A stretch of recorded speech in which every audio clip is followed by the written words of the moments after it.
हरे कृष्णा, मैं गौरांग कृष्णदासी आज आपके लिए एकादशी की कथा का लेके आया है वीडियो।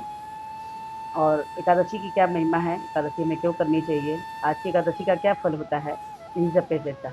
आप सभी लोग को एकादशी की बहुत बहुत सारी शुभकामनाएं। तो आज की एकादशी है अन्नदा एकादशी, इसे अजय एकादशी भी कहते हैं। आज की कथा है राजा हरिश्चंद्र की। एक बार की बात है कि स्वप्न में राजा हरिश्चंद्र ने देखा कि उन्होंने पूरा राजपाट अपना सब कुछ दान कर दिया है। जब ये बात उन्होंने विश्वामित्र को बताई तो विश्वामित्र जी ने उनसे कहा कि तो अब आप ये सब राज्य छोड़ के जाइए। तो उन्होंने कहा हाँ ठीक है। राजा अपने सपने में भी दान दीवे को वो मानते हैं और जाने को तैयार रहते हैं। तो विश्वामित्र जी उनकी परीक्षा लेते हैं, बोलते हैं ये बताइए कि आपने दान तो कर दिया, भले सपने में किया, लेकिन आपने दक्षिणा नहीं दिया। और बिना दक्षिणा के दान कैसे पूर्ण होगा, दक्षिणा तो देनी होती है, और आपने सब कुछ दान कर दिया। तो उन्होंने कहा कि राजा हरिश्चंद्र को बात समझ में आई, तो उन्होंने कहा मुझे कुछ समय का समय दीजिए, मैं आपको दक्षिणा भी दूंगा। उन्होंने अपनी पत्नी शैव्या और बेटे बेटे को लेकर वो राज्य से बाहर चले जाते हैं। बेटे का नाम था रोहिताश्व। रोहिताश्व को लेके चले जाते हैं, और जब वो काशी जाते हैं, काशी में जाकर उन्होंने अपनी पत्नी को एक ब्राह्मण को वो बेच देते हैं। और ब्राह्मण से निवेदन, पत्नी को बेच देते हैं, पर उनका जो पुत्र था बहुत छोटा रहता है, राजकुमार बहुत छोटा रहता है। तो उन्होंने उनसे प्रार्थना करी, तो वो उनकी माँ के संग बेटे को उन्होंने रख लिया। ब्राह्मण ने दोनों को रख लिया। और राजा हरिश्चंद्र ने क्या किया कि बनारस में जाकर, काशी में जाकर उन्होंने एक चंडाल के यहाँ अपने आप को बेच दिया। और वहां से जो उन्हें 1000 सोने के असर से मुद्राएं मिली, उन्होंने जाकर विश्वामित्र जी को दान दिया। अभी भी हरिश्चंद्र की परीक्षा खत्म न हुई थी। वो चंडाल के यहाँ जब शव के लिए जो वो कर वगैरह होता था वो लेते थे। कुछ समय बाद एक बार की बात ऐसी हुई कि राजा हरिश्चंद्र के पास उनकी पत्नी अपने बेटे के शव को लेकर आई थी, क्योंकि उसे ने सर्प ने डस लिया था, जिस कारण से राजकुमार की मृत्यु हो गई थी।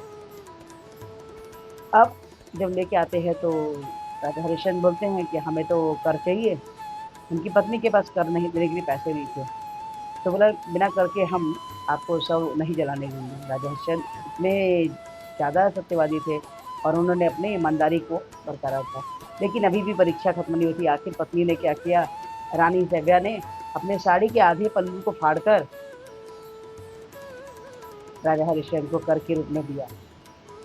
ये देखकर गौतम ऋषि वहाँ और अन्य देवतागण भी वहाँ आते हैं, और राजा की स्थिति लेकर गौतम ऋषि ने हरिश्चंद्र को बोला कि आप जो एक अन्नदा एकादशी है, इसको अगर आप करते हैं तो आपके जीवन के जो भी कष्ट है सब दूर हो जाएंगे।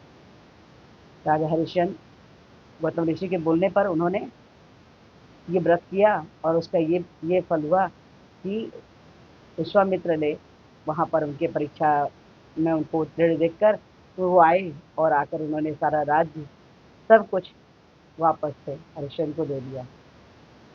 और वहाँ आने के बाद उनका पुत्र जो मृत्यु में था वो भी जो है कि जीवित हो जाता है, और बाद में विश्वामित्र जी उनके राज्य को पुत्र को सौंप कर उनके पुत्र को सौंप कर वो वापस चले जाते हैं। एकादशी का बहुत फायदा होता है आपके जीवन में अगर आप एकादशी करते हैं। कहते हैं कि व्रत में महारानी कही जाती है एकादशी। आप कोई भी व्रत कीजिए कीजिए नहीं कीजिए, लेकिन एकादशी में जरूर करना चाहिए। एकादशी करने से हमारे प्रभु श्री कृष्ण प्रसन्न होते हैं, विष्णु प्रसन्न होते हैं, इसलिए हमें ये व्रत जरूर करना चाहिए। आप सभी लोग को ये कथा कैसी लगी, अच्छी लगी तो प्लीज़ लाइक कीजिए, शेयर कीजिए, सब्सक्राइब कीजिए।